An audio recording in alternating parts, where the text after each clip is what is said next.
Hi my loves, welcome back to Vitamin D TV. Happy New Year's again. I know you guys are still recovering, a lot of you.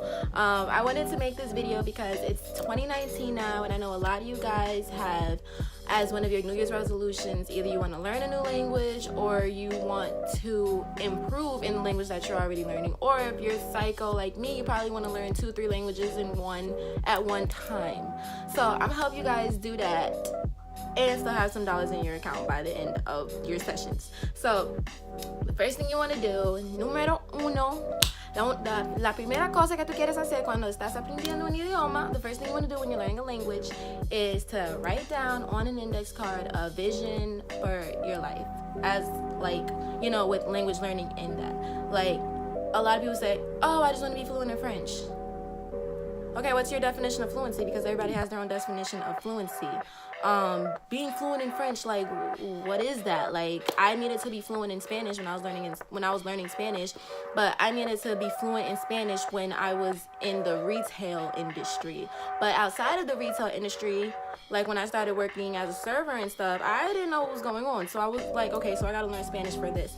So my goal was I want to be well-rounded in my languages. Like, I want to be able to speak Spanish in any situation that I'm in, and I'm still like finessing that. Like, but overall, I would say like a good, I'm not gonna give a percentage, but a good part of my life, I know what's going on in Spanish, and I can feel comfortable doing that.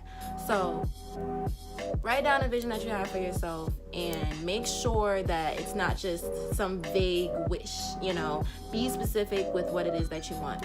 And write it down in the present tense. Write it down in the present tense, because your subconscious mind, when you're reading that goal over and over and you're reading it out loud and stuff, your subconscious mind is only going to work in the present tense. So what I would do is write down, I am so grateful that now that I can speak French, I can do X, Y, Z.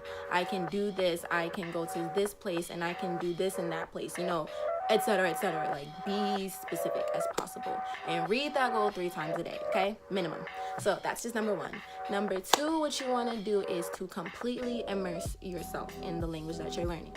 So for the next 30 days, you are a foreign exchange student from the country of your target language. If you're learning French, you just got to America and you're a French student and you only know un petit peu d'anglais because you are learning anglais now. Like, the next 30 days, you cannot use your native language, like, para nada, like, for nothing, for the most part. Like, unless you have to, like, unless you're talking to your family or your friends who only speak your native language or whatever the case is.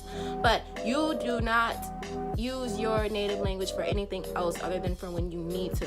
TV is now in your target language. Movies is now in your target language. Your radio station, you gotta find a new one, because unless they speak your target language, you can't listen to that no more.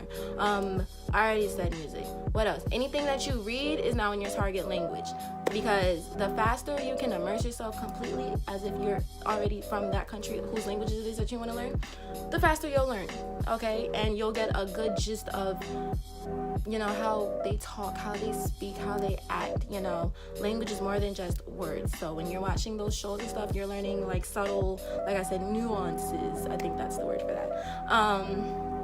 The last thing you want to do is, you know, learn some basic grammar. Now, this is probably why people are like, Dana, duh, that's why I'm paying for these classes. I need to learn grammar. Grammar is hard. Oh my God, I hate grammar. Okay, I hate grammar too, but that's why I use free apps, because grammar is annoying and you don't necessarily need to pay somebody to learn grammar still. Like, for basic grammar, you can get a book so you can practice writing and whatnot. Like, the Teach Yourself series, I believe that's the name brand of the book company I'm talking about. They have really good books, and their books are specifically for people who are learning their target language on their own. A lot of these books that you guys might be using to learn a language is mostly for teachers who are teaching that language, so they don't really go into depth or in detail about a lot of stuff. Like, because they believe that the teacher can explain that for you if you have any questions, or the teacher's there to help you with whatever. So the Teach Yourself series, it's really good because it's for people who don't have a teacher. Okay, and kind of lost my train of thought there.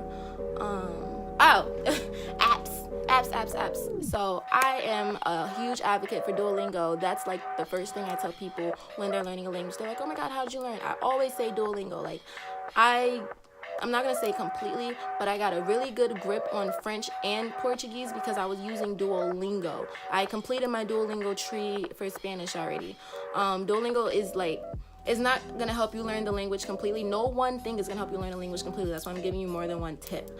But Duolingo helps you get a really good grip on the language so you can feel comfortable watching TV and watching shows that you don't know what's going on necessarily, but the grammar, the part of Duolingo, that like, it's beautiful, and it helps you be able to speak to someone as opposed to just, oh, I can understand it but I can't really speak it. Like Duolingo helps you build sentences and whatnot so you can understand and know what's going on and respond. So those are my tips for saving you guys some money. Like pretty much what I would say is, if you're gonna pay somebody to help you learn a language, make sure you already know the language and that you just need help getting further. Like let's say you are about to take your master's and you need to learn such and such language because you're about to be an intern. You might want some extra help there because you don't know what vocab you're going to need to know necessarily. You might not, you might need a little extra help for that. So I would say get a tutor when you already know the language, but you're just trying to go from intermediate to like expert. Like that's when I would say like maybe you should pay for a tutor, and depending on the language it is that you're learning. But for the bare basic level, you don't need to pay for that. Like on the language scale, I think it's like a B2 level that you need to be fluent. You guys can look that up. There's A1, B1, C1. C1's like native level up there. B1's like, you know what's going on, you know, and then A1 is like you know nothing. So you really only need to get to like the B level to be able to like say you're fluent in whatever language it is. If you're trying to get really up there and get to C level and you want to be mistaken for a native and all that, if you have the money for it, go ahead. But overall, you really do not need to pay someone to help you learn a language. There's a lot of resources out there. So those are my tips. I will be seeing you guys tomorrow for another video. Still working on like a playlist. Like I'm gonna do like a different language each day of the week, but stay tuned for that. Like, comment, subscribe. Let me know what you guys think, and you know, I'll see you guys in the next video.